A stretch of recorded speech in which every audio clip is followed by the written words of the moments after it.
रवींद्र वस्त्रनिकेतन सलगरे खास लग्न बस्तावा आहेरासाठी होलसेलपेक्षाही कमी किमतीत संपूर्ण कुटुंबांची खरेदी। कांजीवरम, बनारसी, जुल्ला, Bangalore silk, Madurai silk, Calcutta cotton full व्हरायटीत उपलब्ध।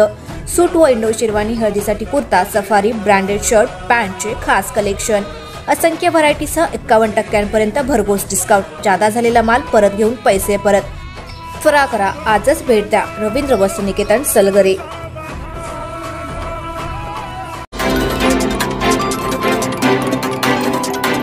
माजी आमदार ज्येष्ठ नेते माननीय विलासराव जगताप साहेब हे भारतीय जनता पार्टीचे ज्येष्ठ नेते आहेत आणि वरच्या लेवलला चर्चा होऊन यामधून काहीतरी मार्ग निघेल असं मला 100% वाटतंय। मी एवढा मोठा नेता नाही की मी जगताप साहेबांच्या या सल्ल्याविषयावरती बोलेल, परंतु भारतीय जनता पार्टीचे वरिष्ठ लोक या बाबतीत दखल घेऊन त्यांच्याशी चर्चा करून काहीतरी निश्चितपणे चांगला मार्ग काढतील आणि सगळे आम्ही एकजुटीनं ताकदीनं भारतीय जनता पार्टीच्या सोबत उभं राहू अशी परिस्थिती निर्माण झालेली तुम्हाला दिसेल। बघा, आता पार्टीच इतकी मोठी झालेली आहे आणि सगळ्यांचा हेतू एकच आहे।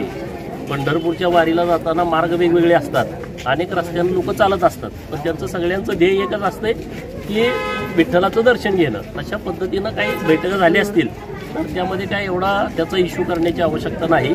सगळेजण ताकदीनं नेतृत्वाच्या पाठीमागे उभं राहण्यासाठी प्रयत्न करतात। विरोधकांचा अजून उमेदवार कोण असे अजून भूमिका नाही, तळ्यात मळ्यात सगळी भूमिका आहे। सातत्यानं सोशल मीडियामध्ये किंवा इलेक्ट्रॉनिक मीडियामध्ये, प्रिंट मीडियामध्ये ज्या बातम्या येत आहेत त्या सातत्यानं वेगवेगळ्या बातम्या येत आहेत। त्यामुळं लोकांना नेमका उमेदवार कोण आहे विरोधामध्ये याच्याबद्दलची संदिग्धता आहे। जोपर्यंत ही संदिग्धता संपत नाही तोपर्यंत निवडणुकीला फार असं महत्त्व येणार नाही। आता संजय काकांची उमेदवारी फायनल होऊन 15-20 दिवस झाले, परंतु अजून विरोधकाकडून नेमकं कोण आहे याच्याबद्दल काहीच भूमिका स्पष्ट येत नाही। आताच मी एक बातमी वाचली की उद्या बुधवारी काहीतरी त्यांच्या बैठका होणार आहेत आणि त्यातून निर्णय होणार आहे, परंतु अजून काही निर्णय झालेला नाही। गेले 10 वर्ष खासदार संजय काका पाटील खासदार म्हणून निवडून येतात, पण त्यांना विमानतळ करता आलं नाही। ड्रायपोर्टचं जे त्यांनी मुद्दा उचलला ते पण करता नाही। खासदार संजय काका अपयशी ठरला। ड्रायपोर्टचा जो विषय आहे तो जो जमिनीचा विषय आहे, ती जमीन आहे शेळी मेंढी विकास महामंडळाची, पुण्यश्लोक अहिल्यादेवी होळकर शेळी मेंढी विकास महामंडळ, आणि त्याला सुद्धा विरोध आहे।